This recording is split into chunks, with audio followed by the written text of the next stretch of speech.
जिस जगह आप लोग आए हैं ये कोई साधारण आश्रम नहीं, करीब 9 लाख वर्ष पुराना आश्रम है ना। 9 लाख वर्ष में इसलिए बोल रहा हूँ कि द्वापर युग की आयु 8,64,000 वर्ष की है ना। भगवान सुतीक्षण जी यहाँ तप कर रहे थे। इसके बाद भगवान वनवास काल में यहाँ सुतीक्षण जी से मिलने के लिए आए। सुतीक्षण जी के यहाँ बहुत समय तक भगवान यहाँ निवास करते हैं। इसके बाद सुतीक्षण जी ले जा करके अपने गुरु जी के पास नासिक पंचवटी ले जाते हैं, गुरु जी को दर्शन कराते हैं। बोले श्री सीताराम नाम महाराज की। सुतीक्षण जी की तपस्थली है।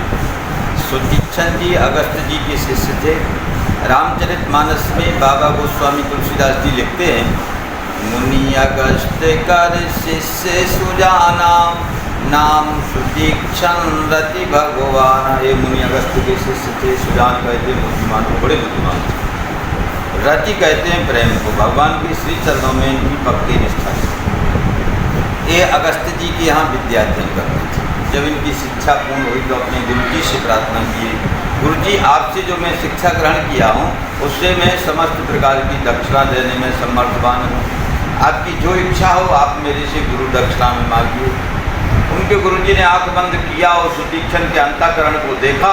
इनके हृदय में भक्ति रूपी गंगा प्रभावित हो रही थी, अनुराग का समुद्र उमग रहा था, प्रेम का प्रबल वेग चल रहा था। गुरुजी को ये लगा कि मेरे से पहले इसको परमात्मा मिले।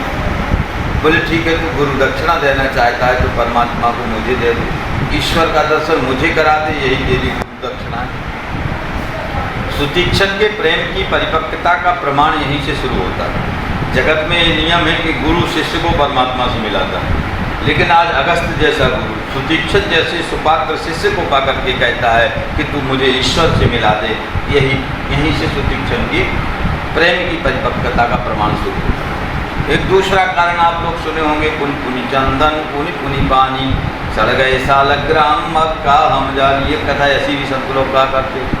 अगस्त आश्रम में सालग्राम भगवान की सेवा होती थी। अगस्त जी कहीं जाने लगे, सुतीक्षण जी छोटे थे, उनसे कह कर के गए सुतीक्षण इन सालग्राम भगवान को स्नान करवा देना, कुछ पवा देना। सुतीक्षण जी उठाए सिंहासन, भगवान को लेके गंगा जी के किनारे स्नान करवाए। ऊपर देखा कि जामुन पकी हुई है। भगवान से कहे कि जाओ जामुन खा करके आओ और 20-25 जामुन हमको भी गिरा देना तो हमारा भी बाल भोग हो जाए। ऐसा कह करके भगवान को हाथ में लेकर के सुतीक्षण जी ने उछाल दिया। जैसे ही भगवान हाथ से बाहर निकले सोई गंगा जी निकल गए। सुतीक्षण जी प्रार्थना करने लगे, भगवान जी अभी अभी आपको स्नान करवाया हूँ, आप फिर स्नान करने लगे, बाहर निकलिए, गुरु जी के आगमन का समय है, गुरु जी गुस्सा होंगे। भगवान जी बाहर निकलिए। वहाँ से कोई उत्तर नहीं मिला, ढूंढने पर भी सालग्राम भगवान नहीं मिले। सुतीक्षण जी बड़े उदास हो गए, मन में सोचने लगे अब मैं क्या करूं। देखा कि जैसा जामुन था वैसे सालग्राम भगवान था, तो जामुनों को ही धोकर सिंहासन में विराजमान किया, ले आए आश्रम। सुबह जैसे गुरु जी स्नान करवाया, हाथ में जल लेकर के जैसी जरा से सहलाया, सोई गुठली हाथ में आ गई, छिलका बाहर निकल आया। बुलाए सुतीक्षण जरा इधर आओ, देखो इन सालग्राम भगवान को कहा होगा। वो सारी घटना बताई। गुरु जी में कल ले गया था, स्नान करवाया, उनसे कहा जामुन खा करके आओ, तो जामुन तो खाए ना, गंगा जी में कूद गए। सुतीक्षण जी कहते हैं कि तुम इसी वक्त मेरे आश्रम से बाहर निकल जाओ, भगवान को लेकर के आना, अन्यथा मेरे आश्रम में कदम मत करो। सुतीक्षण जी वहाँ से आगे बढ़ते हैं, मन में सोचते हैं भगवान के कहाँ जाऊँ, भगवान मुझे आज कहाँ प्राप्त होंगे। आप गायब हो गए, गुरु जी ने मुझे आश्रम से निकाल दिया, मैं कहाँ। सुतीक्षण जी चलते चलते यहाँ आ जाते हैं जहाँ आप लोग आए। जैसे इस भूमि में पैर रखा, सुतीक्षण के हृदय में भगवान प्रकट हो गए। मन का कनेक्शन सुतीक्षण जी का भगवान के श्री चरणों में लग गया। सुतीक्षण जी ध्यानस्थ हो। जिस जगह आप लोग आए हैं ये कोई साधारण आश्रम नहीं, करीब 9 लाख वर्ष पुराना आश्रम है ना। 9 लाख वर्ष में इसलिए बोल रहा हूँ कि द्वापर युग की आयु 8,64,000 वर्ष की है ना।